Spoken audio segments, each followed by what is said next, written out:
Porque o Vasco jogou hoje em São Januário cheio, né, para receber o Vasco, que vive um bom momento, é um momento de confraternização, de torcida, animados com o momento.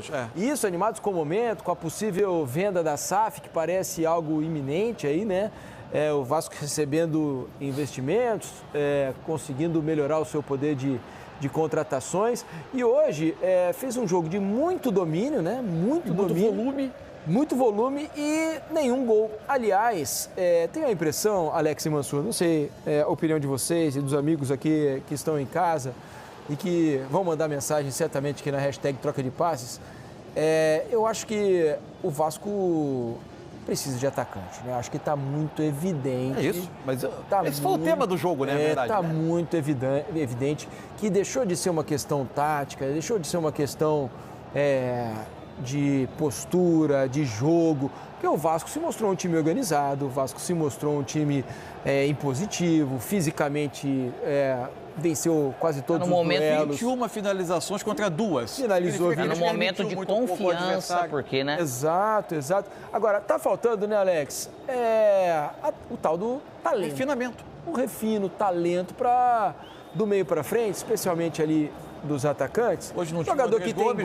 O Brenner também fez gols. Precisa de jogador que tenha gol no histórico, que você vai lá no SofaScore, lá no Gol, lá no Transfermarkt, olha e fala assim, deixa eu ver, quantos gols esse cara tem na cara? Pô, ele tem 40 jogos aqui, 30 gols. Nesse aqui, passou no outro clube há 20 jogos, 15 gols. Tá precisando tem um Gabigol, histórico de gol, né? Um Gabigol ali, né? Exato. Jogador com histórico de gol, né, Alex? E os jogadores... Tem pouco isso. Tem pouco isso. Os jogadores que hoje estão jogando, eles têm pouco isso. Até o David, né? Se a gente for ao Brenner, de repente pode ser que tenha um pouquinho... Mas mais ali no São Paulo só, né? Naquele momento, com o Diniz, inclusive. Tanto que um dos artilheiros da temporada é o Puma, ainda, não é? E com muito poucos gols, né? Então, é o mais difícil de fazer no futebol. Sim. Aí você traz Rinestrosa, agora chegou a Colídio, são jogadores até importantes, mas o Rinestrosa até agora, né, assinou, mas não chegou. Vou dizer, é uma surpresa pra mim, né? Negativo, porque o que ele mostrou ali no Atlético E de novo no Brasil, né? Havia outros clubes querendo contratá-lo. O impacto do Viveiros do futebol brasileiro é maior que o dele. Incrível o Viveiros, o que fez até agora, né?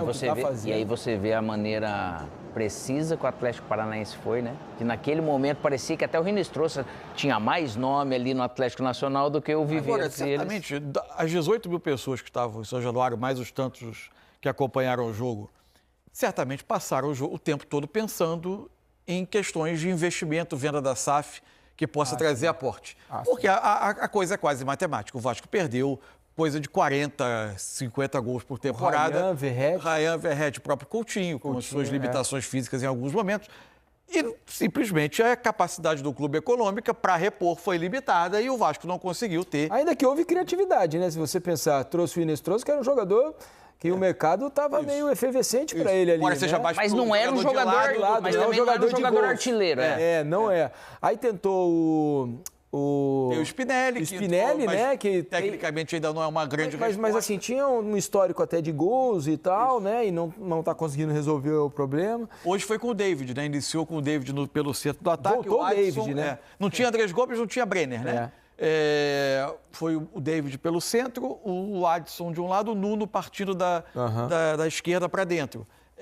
Tentou colocar o Rojas, usou o tripé de volante para tentar ter o time um pouco mais leve, mas isso não se transformou em chances. Ele tenta depois com o Spinelli, mas por dentro o David passa para o lado do campo, mas o Vasco teve volume, teve até as oportunidades, mas nem tantas tão claras assim, né? De sensação de que o gol ia sair a qualquer momento. O que o Vasco fez foi ser organizado, não permitiu o Olímpia jogar. O Olímpia teve, sabe quantos por cento de acerto de passe? Quanto? 57%. Nossa, nada, né? Ele não conseguia dar sequência, o Vasco logo roubava a bola e o jogo seguia. Um jogo praticamente tipo uma tela em branco, pode dizer, não? Sem risco. Olha, muito criativo, muito criativo. Voltou com tudo, Alex, viu? Dito isso, vamos ouvir então a entrevista coletiva do Pedro Manuel, técnico do Vasco. Falou depois desse empate contra o Olímpia, a gente mostra aqui no Troca. Acho que foi claro e naturalmente que acredito que o Olímpia em casa não vai fazer um jogo como fez hoje. Extremamente defensivo. Acho que os números, não preciso vos dizer, mas os números são demasiado evidentes. E isto leva-nos a um tipo de jogo que não é comum no nosso campeonato. Quando temos 75% de posse de bola, quando fazemos 20 e tal remates à baliza, quando temos 11 escanteios, tudo isso leva-nos à superioridade. Uma grande atitude por parte da equipa, a equipa sabia que tínhamos que estar perfeitamente, era a primeira parte de uma eliminatória, que nós sabíamos que íamos ter oportunidades, não muitas, porque sabíamos que o Olímpia, quando joga fora, principalmente para esta competição, é uma equipa que se resguarda mais, mas hoje acho que se resguardou demais até. Mas nós criamos não muitas oportunidades, mas criamos, acredito, 2, 3 boas oportunidades para podermos pelo menos marcar um golo que eu acho que a equipa merecia. É lógico, ficamos desiludidos porque queríamos oferecer isso também à nossa torcida, que novamente compareceu em peso e esteve connosco, com a desilusão de no final não ter uma vitória, mas com pelo menos esse orgulho de nós termos dado tudo. Os jogadores deram tudo, alguns deles que não têm sido tão utilizados, mas puseram muito deles naquilo que foi este jogo para demonstrar que de facto também podem contribuir, e fico contente por eles também, independentemente da desilusão do resultado final. Mas há uma coisa que eu acredito muito naquilo que é a qualidade do nosso trabalho, e quando formos a Assunção termos a capacidade de chegar lá e aí sim jogarmos olhos nos olhos. O adversário não saiu da área, portanto era preciso arranjarmos espaços dentro da área, momentos para podermos atacar a baliza, momentos para podermos ter bola entre linhas e dar alguma frescura. Por isso é que recuamos ali um bocadinho o Rojas para pegar no nosso jogo e fazer fluir um bocadinho mais, demos um bocadinho mais de liberdade também aos laterais para poderem afundar mais a linha defensiva, e depois faltou esse momento onde podia ser decisivo, que é aquele toque, aquela última assistência, aquela ansiedade de queremos fazer golo, que nos foi tirando um bocadinho a clarividência da forma como decidimos algumas situações.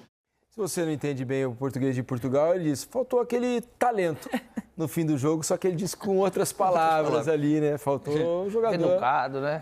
Até a gente estava falando sobre o ataque do Vasco ali, né? O trio de ataque hoje, Adson, o Nuno e o David não são jogadores que no currículo também tenham o gol como uma especialidade. De ter sido protagonista, né? De falar, eu carrego esse piano. Não são. Então o Vasco vai precisar, imagino eu, ir ao mercado, né? Quando a SAF se formar realmente, se realmente tudo der certo. Vamos ver se a chegada do Colídio, mesmo ele também não sendo falar assim, ele tem muitos gols na carreira, não, mas é um jogador que... Não é exatamente uma referência, é um atacante de movimentação, mas com qualidade técnica.